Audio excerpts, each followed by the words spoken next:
Coach, ολοκληρώθηκε το φιλικό. 4-1 το παιχνίδι με το Διαβολίτσι. Σίγουρα, όπως έχουμε πει, φιλικό προετοιμασίας είναι, αλλά σίγουρα παίζει ρόλο και το αποτέλεσμα για το παιχνίδι. Νομίζω ότι η εικόνα μας στο πρώτο ημίχρονο ήταν πάρα πολύ καλή.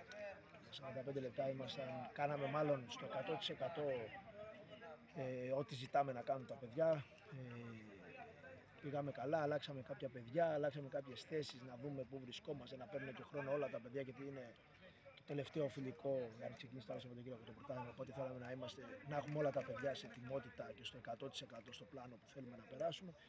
Νομίζω ότι για 45 λεπτά το καταφέραμε καλά. Στο δεύτερο ημίχρονο ρίξαμε λίγο. Ήταν και το σκορ 4-1 από το πρώτο ημίχρονο. Οπότε αναγκαστικά θα πέσει ο ρυθμός και η ένταση του παιχνιδιού. Αλλά σε γενικές γραμμές νομίζω είμαι ευχαριστημένος από τη διάθεση που είχαν τα παιδιά στη μεγαλύτερη διάρκεια. Νομίζω ήμασταν καλύτεροι από τον αντίπαλο, παρότι είναι φιλικό και αυτό είναι που μένει. Συνεχίζουμε να προετοιμαστούμε τώρα τη βδομάδα για το παιχνίδι που έχουμε με τον Ηρακλή Καλαμάτας. Σίγουρα υπήρχαν κάποιες απουσίες. Δεν ξέρω. Απουσίες υπάρχουν. Τώρα έχουμε δύο παιδιά τα οποία ήταν με πυρετό. Έχουμε 3-4 παιδιά τα οποία δουλεύουν τώρα τη βδομάδα με το πανηγύρι. Έχουμε και έναν τραυματισμό. Αλλά δεν λέει κάτι αυτό. Τώρα έχουμε ρόστερ αρκετά μεγάλο. Νομίζω ότι όλα τα παιδιά μπορούν να ανταπεξέλθουν και να είναι πανέτοιμα για να μπαίνουν στη βασική εντεκάδα. Το δείξαμε και σήμερα ότι με τόσες απουσίες η ομάδα ήταν αρκετά καλή στη μεγαλύτερη διάρκεια. Οπότε δεν στεκόμαστε στις απουσίες, στεκόμαστε στα παιδιά που έχουμε μαζί μας διαθέσιμα για να παίξουν στο κάθε παιχνίδι, να πάρουμε ό,τι καλύτερο μπορούμε από αυτά τα παιδιά. Υπάρχει περίπτωση, δεν ξέρουμε αν ακούγεται, ότι μπορεί να μην ξεκινήσει το πρωτάθλημα.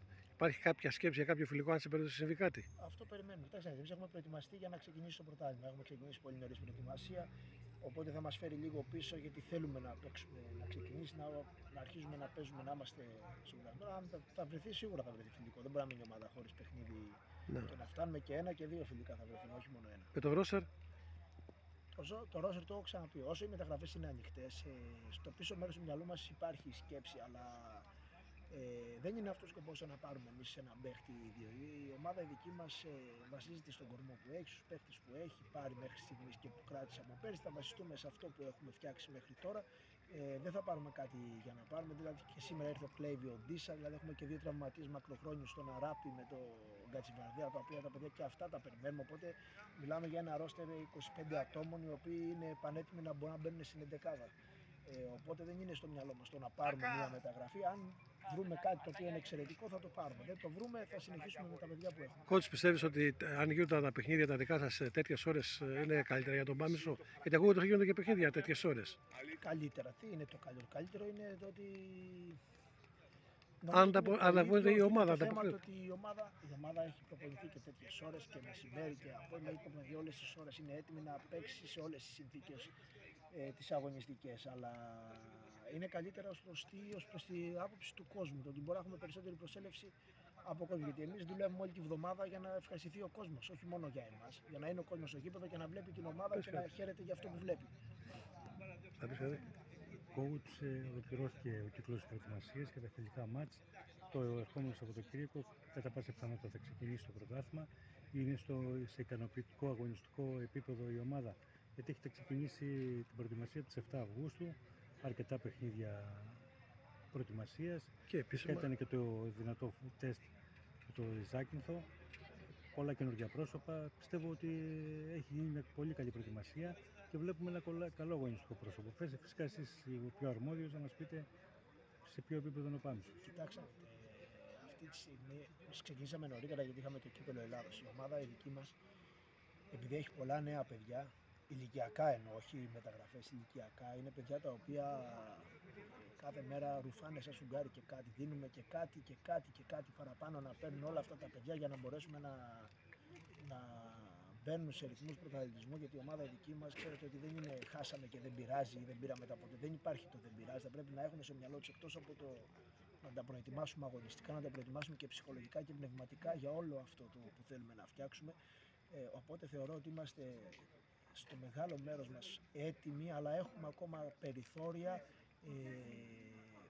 να φτιάξουμε αυτά τα διαστήματα ακόμα που έχουμε, που είναι λίγο νεκρά, να τα φτιάξουμε, να έχουμε πολύ μεγαλύτερη διάρκεια αγωνιστική μέσα στο γήπεδο. Νομίζω ότι είμαστε σε καλό δρόμο, έχουμε ακόμα μία εβδομάδα δουλειάς για την πρώτη αγωνιστική, αλλά νομίζω ότι η ομάδα έχει πατήσει καλά στα πόδια της μέχρι στιγμής. Όποιος και να έχει μπει στην εντεκάδα, έχει δείξει ότι μπορεί να ανταπεξέλθει και να είναι ανταγωνιστικός αρκετά. Και βλέπουμε ότι ο Πάνθος παίζει ποδόσφαιρο πρωτοβουλίας, θεματικό ποδόσφαιρο, προσφέρει θέαμα, πολλές τελικές, αρκετά γκολ. Δεν ξέρω, έχετε εστιάσει περισσότερο στο επιθετικό κομμάτι. Βέβαια, για να κυνηγάς ένα στόχο στο πρωτάθλημα πρέπει να έχεις και κάτι πολύ δυνατή αμυντική γραμμή. Και γενικότερα, δηλαδή, η συνολική λειτουργία είναι Νομίζω, αρμονική. εάν το δούμε μέχρι τώρα σε όλα τα παιχνίδια που έχουμε παίξει, ξέρω το φιλικό με την Καλαμάτα, το οποίο ήταν ο αντίπαλος, υπήρχε μεγάλη διαφορά δυναμικότητας, χωρίς να υπάρχει δικαιολογία. Έτσι. Σε όλα τα άλλα τα παιχνίδια έχουμε ισορροπήσει και την άμυνα και την επίθεσή μας. Δηλαδή δεν έχουμε δεχθεί πολλά γκολ, έχουμε βρει ευκαιρίες, έχουμε βάλει γκολ, πατάμε, κάνουμε ευκαιρίες. Όταν θες να κάνεις πρωταθλητισμό, πρέπει στην περιοχή την αντίπαλη να βρίσκεις αρκετά συχνά για να βρεις τον γκολ. Αν δεν βρίσκεις αρκετά συχνά, δεν θα βρεις και εύκολα τον γκολ. Νομίζω ότι τα έχουμε ισορροπήσει και είμαστε σε καλό δρόμο. Θέλουμε ακόμα λίγο δουλίτσα, λίγο ακόμα να το βρούμε. Νομίζω ότι μέχρι το πρωτάθλημα, δηλαδή και αυτή τη βδομάδα με αυτό που θα βάλουμε μέσα, ότι θα είμαστε στο 100% έτοιμοι και αγωνιστική ομάδα δική μας θα είναι όχι μόνο καλύτερη, πολύ καλύτερη. Και μια τελευταία ερώτηση. Είδαμε σήμερα κάποια παιδιά να απουσιάζουν, σίγουρα λόγω επαγγελματικών υποχρεώσεων, μιας και είναι και το πανηγύρι. Είναι κάποιο θέμα με τραυματισμό, ενδεχομένως? Ένα παιδί με τραυματισμό. Έχουμε 3 παιδιά με τραυματισμό, αλλά ο ένας είναι αυτός που ήταν κοντά μας, ο Σταύρος Σωτηρόπουλος, ο οποίος έχει ένα διάστρεμα στο πόδι. Έχουμε 2 με πυρετό και έχουμε και 3 παιδιά τα οποία δουλεύουν αυτή τη στιγμή. Τα έχουμε χάσει λόγω επαγγελματικών υποχρεώσεων. Συν τους 2 μακροχρόνια τραυματίες, τον Αράπη και τον Κατσιμπαρδέα, τα οποία τα παιδιά και αυτά τα περιμένουμε να μπουν στην ομάδα μας σιγά σιγά. Οπότε είναι όλοι δικαιολογημένοι αυτοί που απουσιάζουν, αλλά αυτό είπα και πριν, το ρόστερ το δικό μας είναι μεγάλο, οπότε δεν είναι τώρα τόσο το θέμα των απουσιών, είναι το θέμα το ότι αυτά τα παιδιά που είναι εδώ να μπορούν να ανταπεξέλθουν και να ακούν και να δουλεύουν και να παίζουν σε ό,τι δουλεύουν μέσα στην εβδομάδα. Και φυσικά δεν μπορούμε να μην ρωτήσουμε, το πρωτάθλημα προβλέπεται να είναι ανταγωνιστικό. Εσείς ποιες ομάδες έχετε ξεχωρίσει μέχρι τώρα βάσει μεταγραφών, φιλικών αγώνων, τα μάτια του κυπέλου? Ήταν μια πρώτη εικόνα. Φιλικά με ομάδες εδώ δεν έχουμε παίξει πολλά, οπότε δεν έχουμε μεγάλη εικόνα για το ποδόσφαιρο. Βάσει ρόστερ τώρα, βάσει των μεταγραφών που αποτελεσμάτων και των παιχνιδιών μέχρι τώρα, νομίζω ότι θα είναι ο Μιλτιάδης, η Θεωρία, εμείς, η Μάνη, το Διαβολίτης, η Κορώνη, οι οποίοι θα είμαστε σε ένα επίπεδο λίγο πιο δικό και κάποιους τώρα, αλλά αυτό που βάζω στο μυαλό μου είναι τώρα με βάση τις μεταγραφές και σε ό,τι έχουμε δει μέχρι τώρα, αλλά όλα θα παιχτούν στο γήπεδο. Δεν έχει σχέση ούτε μεταγραφές, ούτε τι έχεις κάνει. Το γήπεδο θα αποδείξει. Πάντα στην πορεία βγαίνει και μια ομάδα που την περιμένεις. Και ποιος θα διεκδικήσει το πρωτάθλημα και ποιος θα πάρει το πρωτάθλημα και ποιος θα υποβιβαστεί και ποιος θα είναι στη μέση. Θα το δείξει η διάρκεια μέσα στη χρονιά και ποιος θα είναι πιο ανταγωνιστικός, ποιος είναι επίσης, πιο συγκεντρωμένος. Και με βάθος. Όλα αυτά θα παίξουν το ρόλο. Καλή συνέχεια.